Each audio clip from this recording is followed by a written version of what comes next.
당연하게 누려야 하는 것들을 내가 못 누리고 있다라는 사실이 어떻게 그럴 수가 있지? 어떻게 그렇지? 가장 화려해야 될 때에 가장 쓸쓸하고 현지인 친구들이 많지만 음악을 배울 이제 친구들을 진짜 한 300명을 모아가지고 한 1년 지나고 나서부터는 약간 내가 독일에 있는 것에 대한 정체성이 좀 흔들리기도 했었고 제 밑에서 배우겠다라고 이제 학원을 딱 한 사람이 그런 제자들이 이제 100%가 된 거죠. 제 인생에 있어서 신의 한 수는 사실은 잘리면 어쩌지? 안녕하세요. 다이아제입니다.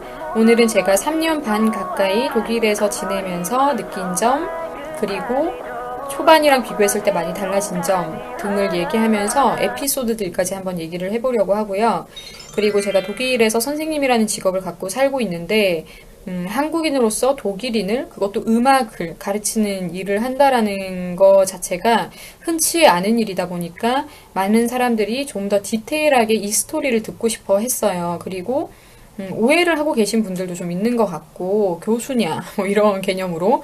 그래서 그런 것들에 대해서 좀 얘기를 해보고, 그리고, 음악을 이제 전공을 하는 사람들이나 음악을 독일에서 전공하고 싶어 하는 사람들이 많은데, 그런 한국인들, 독일에 오고 싶어 하는, 독일에 있는 한국인들한테도 되게 질문을 많이 받았어요. 나도 뮤직슐레에서 일하고 싶은데 어떻게 그게 가능했냐, 이런 질문을 많이 받는데, 디테일하게는 얘기를 한 적이 없는 것 같아서 오늘 한번 이런 얘기를 해보려고 합니다. 좀 가벼운 얘기들 먼저 해볼게요. 일단은 여기도 되게 편지 문화예요. 뭐든지 이메일 아니면 편지로 오거든요.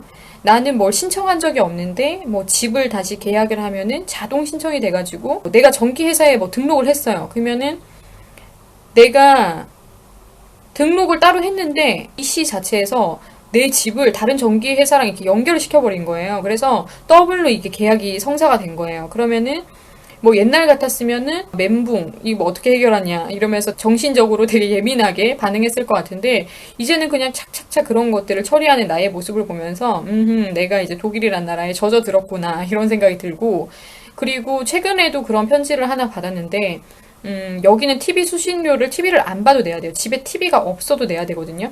근데 그게 내가 여기 입주한 날보다 전 달까지도 막 내야 되게끔 이렇게 편지가 온 거예요.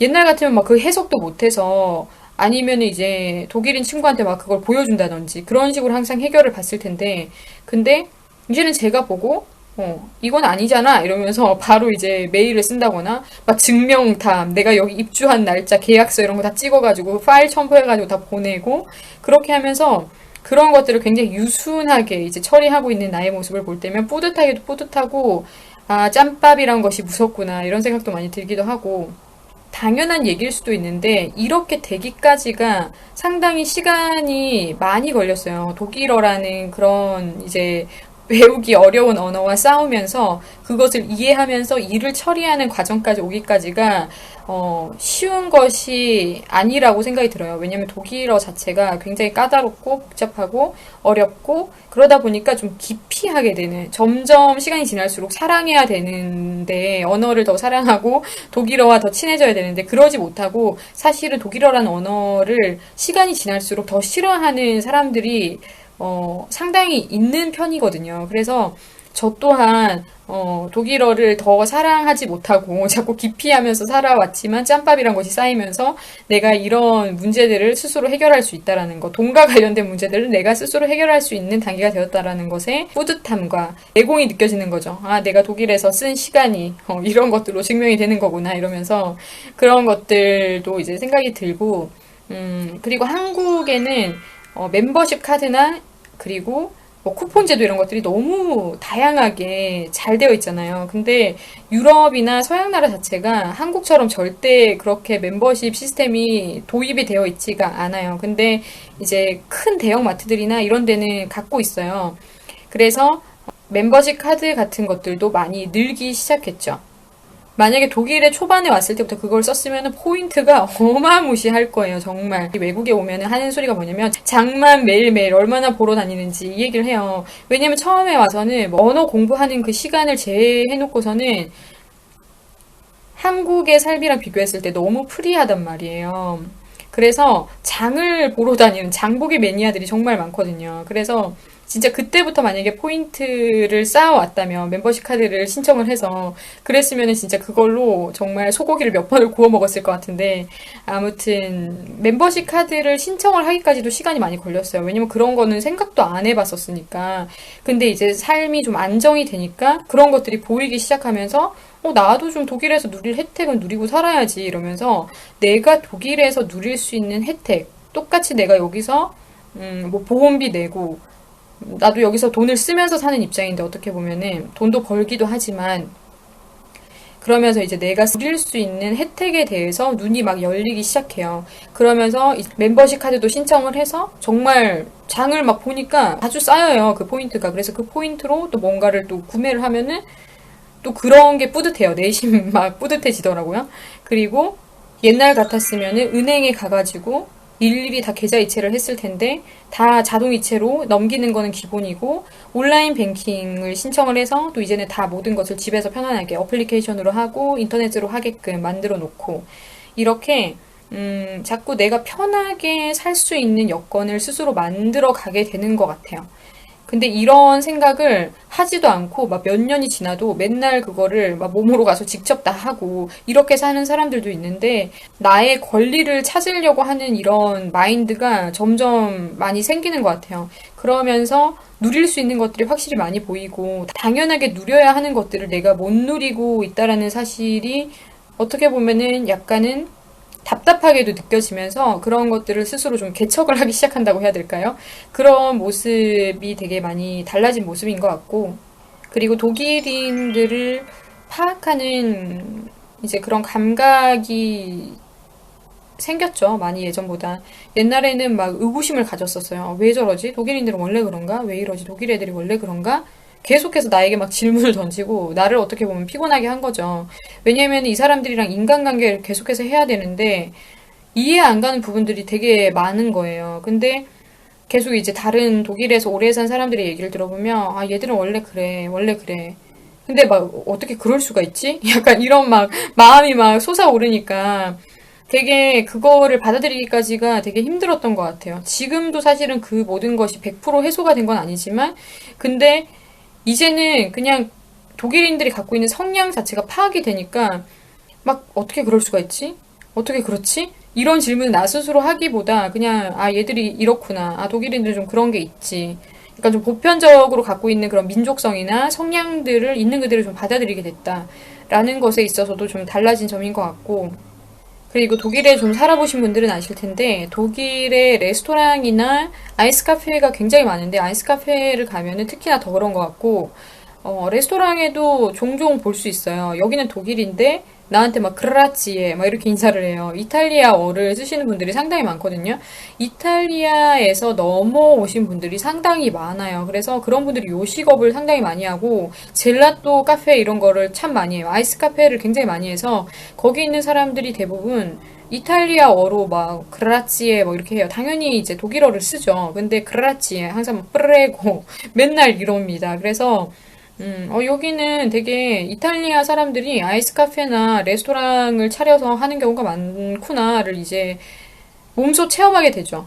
그리고 여기서는 카페를 가면은 다른 나라도 비슷할 텐데 아이스로 된 뭔가가 많이 없어요. 그래서 대부분 다 항상 더운 날에도 뜨거운 거를 많이 마시거든요. 그런 거를 봐도 이제는 되게 그러려니 막 이렇게 하게 되죠. 옛날에는 안 덥나 이러면서 막 괜히 막 걱정하고 스스로 막 놀라고 그랬는데 이제는 그러려니 이제 하게 되고 그리고 독일이란 나라도 종교를 뭔가 근본으로 한 나라기 때문에 뭔가 종교에 관련된 그런 공휴일이 되게 많고 쉬는 날이 상당히 많아요. 그리고 이제 크리스마스나 좀 우리나라에도 있는 그런 큰 기념일 같은 것들 있잖아요. 그런 때에 독일 사람들은 다 가족을 만나러 가요. 그게 이 사람들한테는 일반적인 것이고 가족을 만나러 어디를 가지 않더라도 그냥 가족들끼리 그 시간을 보내는 게 이 사람들이 갖고 있는 문화고 습관처럼 배어 있는 것들인데 그래서 이렇게 혈혈단신으로 독일에 오게 되면은 그런 날이 화려한 날이지만 화려한 날에 우리는 가장 외로운 거예요. 왜냐면은 뭐 특별히 레스토랑 여는 곳도 많이 없고, 왜냐면은 레스토랑도 문을 닫고 자기 가족들 만나러 가고 이런 경우가 많다 보니까 대도시가 아닌 이상은 가장 화려해야 될 때에 가장 쓸쓸하고 가장 어둡고 가장 외롭고 이런 분위기가 만들어져요. 우리는 화려한 기념일을 더 화려하게 보내잖아요. 근데 여기서는 화려한 기념일을 항상 집에서 가족들과 보내거나 이런 때가 많기 때문에 이렇게 외국인으로서 이렇게 나와 있으면 독일에서는 가장 화려한 날이 나에게는 가장 외로운 날이 되는 거죠. 그래서 이제는 별로 외롭다 생각도 많이 안 드는 것 같아요. 왜냐면 제가 여기서 생일을 4번을 보냈고, 그리고 3년 반, 3년이 돌았으니까 그동안 얼마나 많은 기념일들이 있었겠어요. 그 가운데 이제 익숙해지는 거죠.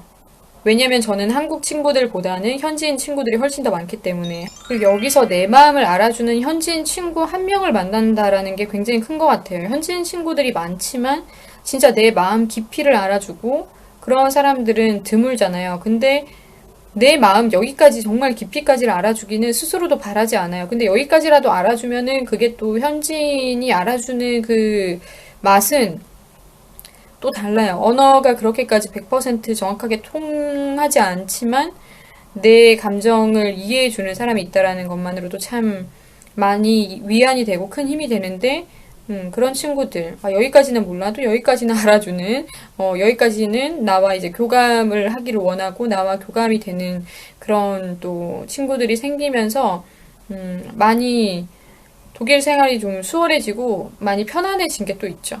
그리고 제가 일하는 뮤직슐레, 직역을 하면 음악 학교라는 뜻인데, 이거에 대해서 얘기를 하자면, 일단 이게 학교라고 직역이 되니까 학교의 개념을 알고 계신 분도 있지만, 정확하게 얘기하면 이거는 음악 교육 기관이에요. 학교는 아닌데, 근데 학교는 또 아니에요 라고 100%도 이렇게 얘기를 할 수 없는 게, 이게 초등학교랑 특히나 연관이 이렇게 되어가지고, 초등학교에 이렇게 지원 수업을 보내는 경우가 되게 많고, 아니면 여러 가지 초등학교가 연합을 해서, 거기서 음악을 배울, 이제 친구들을 진짜 한 300명을 모아가지고, 300명 앞에서 뭔가를 또, 그러니까 음악 교육을 해야 되는 경우도 생기고, 이게 스케일이 되게 천차만별이고요. 그리고, 이 음악 학교, 뮤직슐레라는 것 자체가 시에 속해 있는 뮤직슐레가 있고 개인이 하는 또 뮤직슐레가 있고 그래요. 그리고 한 시에 이게 그렇게 또 많지도 않아요. 그리고 시에서 지원해주는 뮤직슐레 같은 경우도 딱딱 정해져 있어요. 그러면은 시에서 이제 지원을 해주고 뭔가 시에서 케어도 해주고 그러다 보니까 규모가 더 클 수밖에 없고 아까 말씀드린 것처럼 그렇기 때문에 그 시에 속해 있는 초등학교와 연계를 맺어서 그런 연합 행사 같은 것들도 열리게 되니까 이게 상당히 어떻게 보면 규모가 있는 교육기관인 거죠. 뮤직슐레가 크면은 각 전공마다 선생님이 여러 명 있는 데도 있고 아니면은 딱 전담으로 한 사람 딱 그 전공에 있어서 한 강사만 있는 곳도 있고 그래요. 근데 저는 지금 제 뮤직슐레에서 노래 전담 강사를 맡고 있고 그리고 제 학생들이 저를 원치 않으면 거기 대표가 또 다른 선생님을 구해야 돼요. 그래서 또 이렇게 분배를 시켜야 되는데 뮤직슐레에 속해 있는 학생들이 다 저한테 계속 배우고 싶어 하기 때문에 그리고 저도 시간을 조율해서 그들에게 다 수업을 제공을 하고 있는 중이기 때문에 그쪽에서는 저를 이제 전담으로 딱 해놓고 있는 지금 상태고 그리고 피아노 전공은 수요가 굉장히 많기 때문에 선생님들도 조금 많이 있는 편이에요. 제가 일하는 뮤직슐레 같은 경우도 피아노 선생님은 한 5명 정도 있는 걸로 알고 있어요. 그리고 그 뮤직슐레가 좀 규모가 크면은 건물을 여러 곳에 갖고 있거든요. 같은 시에 있지만 시의 센터에 하나 있고 그리고 다른 쪽 반대편에 또 하나 있고 이래요. 제가 일하는 곳도 학생 수가 상당히 많은 편이어가지고 저도 이렇게 두 건물을 왔다 갔다 하면서 일을 하고 있거든요. 그리고 이 뮤직슐레가 학교 시스템을 따라가요. 그래서 학교가 방학이면은 뮤직슐레도 방학이에요.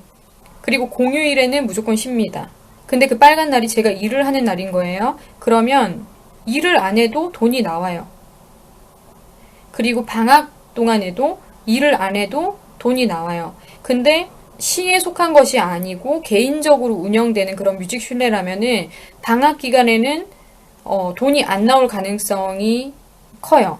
그리고 시에서 지원해주는 데가 더 선생님을 위한 페이가 훨씬 높은 편이고, 개인이 운영하는 데는 그 사장이 좀 더 권한을 가지고서 그런 거를 결정을 하고 좀 실력이 있고 이 선생님을 놓치기 싫다라고 하면은 그쪽 대표가 좀 더 좋은 조건을 내밀고 좀 더 페이를 후하게 하는 편이고, 그거는 좀 선생님들 모르게 모든 선생님들이 다 아는 상태에서 진행되진 않고요. 좀 뒤에서 일어나는 일들이고, 저만 그런 건지는 모르겠지만 일단은 청소하거나 이런 개념은 전혀 없어요. 내가 레슨하는 공간을 청소를 한다거나 내가 그 건물을 청소한다거나 이런 거는 일단은 일절 없는 걸로 알고 있거든요. 근데 그런 거를 맡아서 하시는 선생님이 있는지는 모르겠어요. 근데 일단 저는 청소나 이런 거는 전혀 안 하고 있어요. 가서 그냥 수업만 하면 되는 조건으로 이제 진행이 되고 있고, 여기는 전공을 준비하는 학생들도 오고요. 그리고 일반인들도 올 수 있어요. 그리고 유아들도 올 수 있고 다양한 레벨이 존재를 합니다. 저 같은 경우도 초등학생부터 막 50대까지 이렇게 수업을 하고 있는 중이에요, 지금. 그러면 제가 어떻게 이런 곳에서 전임으로 일을 하게 됐는지 이 얘기를 또 해보자면, 제가 음악을 하다가 알게 된 대만 사람이 있었는데 그 대만 사람이 독일에서 한 10년 이상을 이미 살았었어요. 그래서 이미 뭐 독일인들이랑 지내는 데는 어려움이 전혀 없었고, 먼저 그 사람이 거기서 일을 하고 있었어요. 근데 이것도 되게 슬픈 스토리인데, 그 사람이 독일에서 학사하고 석사하고 되게 유명한 데를 나왔고 현악기를 전공을 했는데 현악으로는 취직 자리가 없는 거예요. 아무리 빵빵한 데를 나오고 오케스트라 막 협연도 하고 이랬는데도 잡이 안 잡히니까, 그래서 결국엔 거기에 어떻게 들어갔냐면 피아노 선생님으로 들어간 거예요. 왜냐면 이제 부전공으로 피아노를 했었으니까 그걸로 이제 밀고 들어간 거죠. 그래서 피아노를 1년 정도를 가르쳤는데, 근데 어느 날 그 언니가 갑자기 저한테 너 선생님으로 일해볼 생각 없어? 이렇게 물어보는 거예요. 근데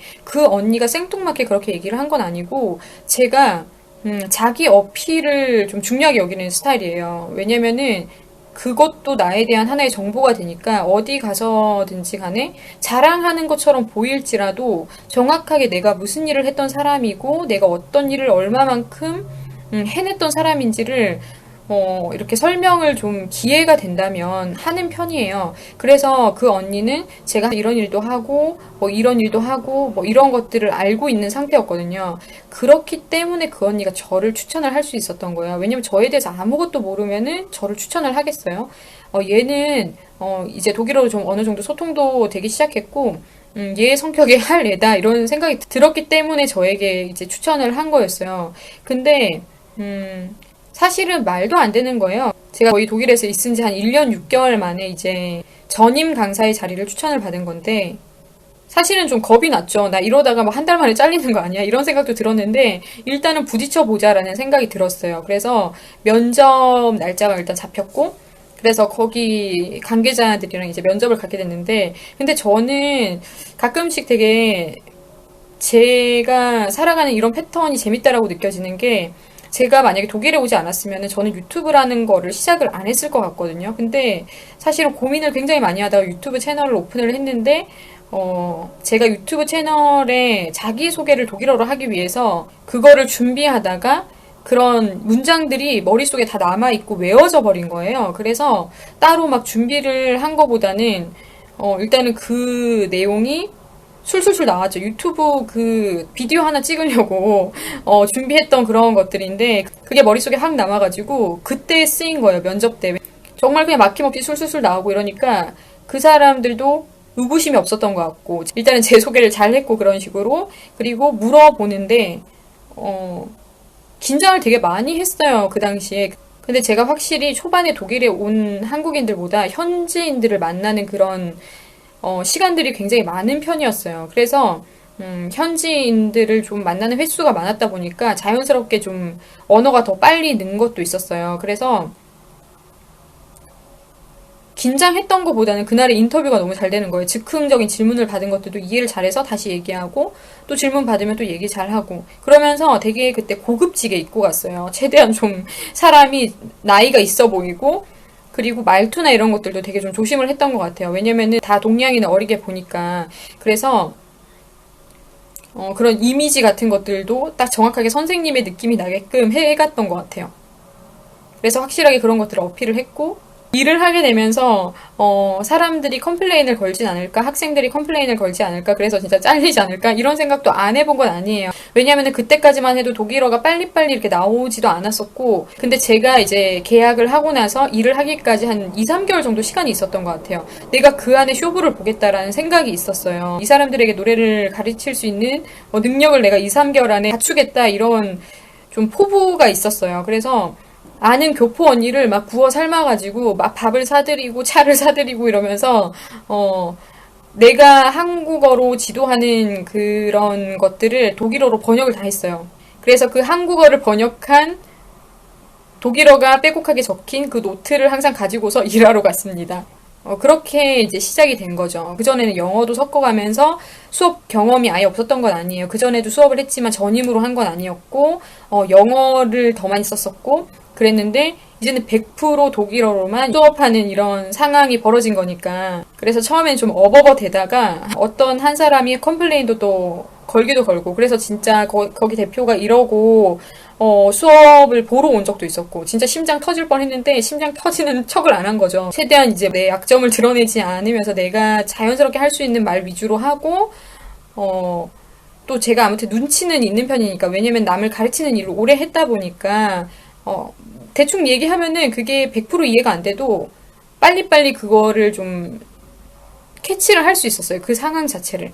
그래서, 만족도가 점점 올라가면서 이제는 이 선생님 밑에서 확실하게 배우겠다라고 하는 사람이 올 100%가 된 거예요. 그러니까 제 밑에서 배우겠다라고 이제 확언을 딱 한 사람이, 그런 제자들이 이제 100%가 된 거죠. 거기 인원들 중에서.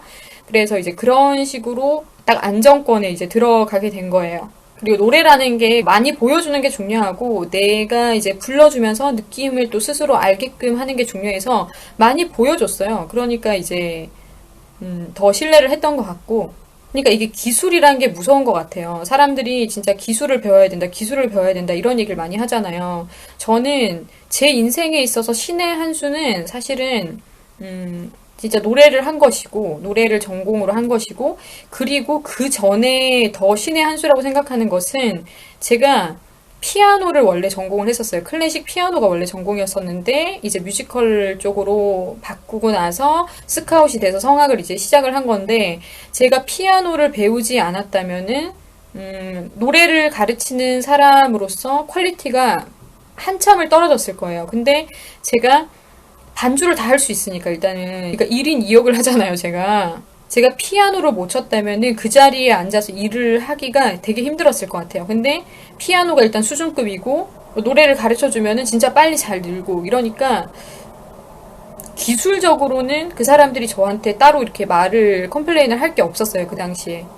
처음에 독일에 왔을 때는 좋았지만 뭔가 여행자의 입장 같은 그런 느낌이 많이 들었고, 다른 사람이 나를 볼 때도, 현지인들이 나를 볼 때도 약간 이방인, 그냥 여행하러 온 사람, 이런 개념이죠. 왜냐면 언어도 잘 못하고, 우리와 관계성이 별로 없게 느껴지니까 느낌적으로 그렇게 느낄 수밖에 없고, 나 스스로도 그런 느낌이 들었었고.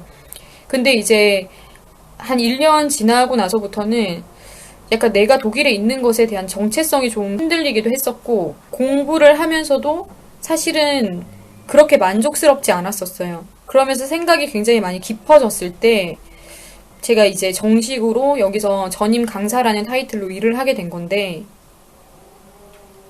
그렇게 하면서 내가 교육하는 이런 부분에 있어서 또 프라이드도 올라가고, 그리고 솔직하게 얘기해서 사람들 인식도 그렇더라고요. 제가 한국에서 한국인을 가르칠 때보다 한국인으로서 독일에서 독일인을 가르치는 사람이다라고 이렇게 나를 소개를 했을 때 사람들이 보이는 반응이 완전히 달랐어요. 그래서 제가 독일에서 한국인으로서 독일인을 가르치는 이런 일을 하는 것 자체가 굉장히 뿌듯한 일이고, 저에게 참 좋은 기회였던 거죠. 아까도 말씀드렸지만 잘리면 어쩌지라는 생각이 아예 없었던 거 아니거든요. 왜냐면 저도 제 언어 실력이 부족하다라는 걸 알고 있었고, 100% 독일어로 이렇게 수업을 진행해 본 적이 처음이다 보니까 긴장을 정말 많이 했어요.